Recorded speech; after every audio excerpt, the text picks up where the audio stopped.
And I'm going to jump in and do my usual disclaimer. This is not legal advice, and legal advice would be given by a Thai legal counsel or one of our lawyers, and based on your particular circumstances. But this is kind of for informational purposes and to get you thinking. 100%. So the first one is, let's say that you are familiar with Thailand. Maybe you have come in on a tourist visa, you travel here every couple years, you love the place, but you are considering staying a bit longer term and potentially making Thailand your home base for a while. So you want to kind of hop around to some countries around, you're maybe taking a sabbatical, anything like that, to where you want to go a little bit beyond a tourist visa. Yeah.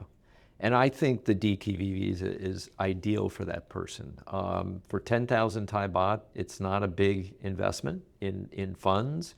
It is a unlimited access to the kingdom in that it's a true multiple entry visa.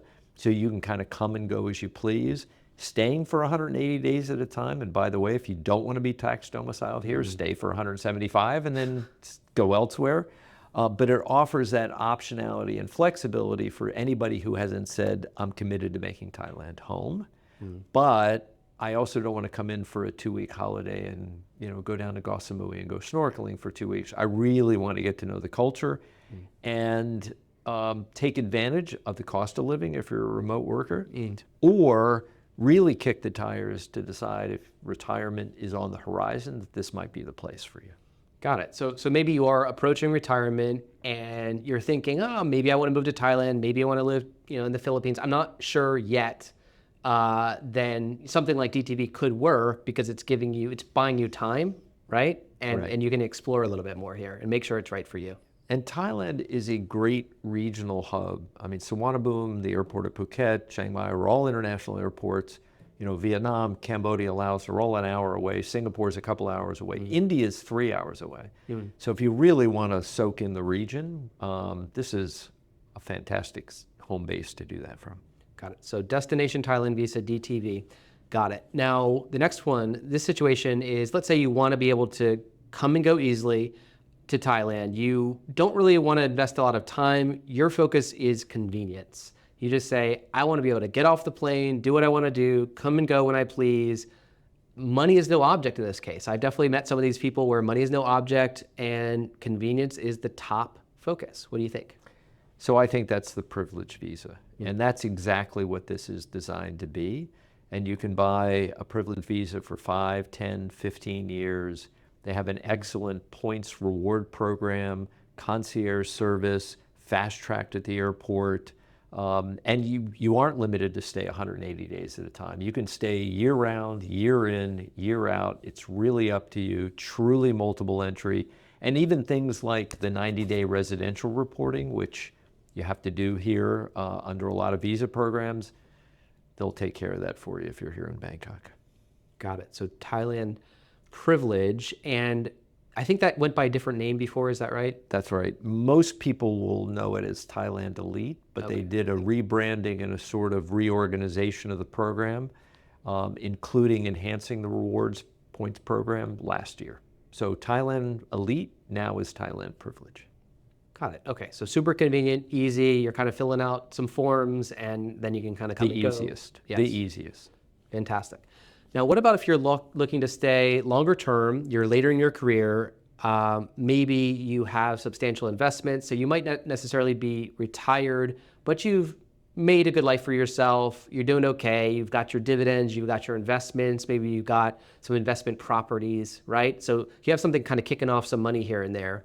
And you're thinking, I want to stay in Thailand a bit longer, I'm pretty acclimated to it. I might want to make it my home in the future. I might want to go down other paths, but what do you think is best? So for somebody that's been successful and is concerned about foreign sourced income being taxed here, if they intend to live here and become tax domiciled here more than 180 days, and they've got a 2, 3, maybe 5 or longer window, I think the LTR visa, the BOI LTR visa, is certainly worth looking at.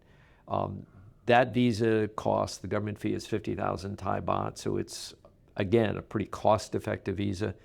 But the tax exemptions for the wealthy pensioner, the wealthy global investor, people investing here, or the remote worker working for a publicly traded company, you're tax exempt and you don't have to worry about it. In addition to other benefits, including the fact that you're not extending the typical what's called a non-O or non-immigrant visa every year and spending a day down at Jangwatana. Your residential reporting is annual rather than every 90 days. They really tried to make this a very attractive program for successful people that want to protect their foreign sourced income and also their time. I think you mentioned, I heard that acronym BOI again. Oh, yeah. So I'm familiar with BOI because I've gotten work permits or my renewals are done at the Board of Investment office. So it's quite convenient. It's very different than what I experienced in the past at Chengwatana. So are you saying the LTR that's managed through the Board of Investment as well? It is. And in fact, on the same floor as the BOI offices that manage the LTR is an immigration office. So you can get stamped in there. It's very convenient. Now, the Board of Investment also offers corporations tax and other incentives if you qualify for one of their promotional programs. So if you're thinking about starting a business here, it is certainly worth looking at whether the business you're thinking about starting is one of those businesses that is certified by the Board of Investment. Right.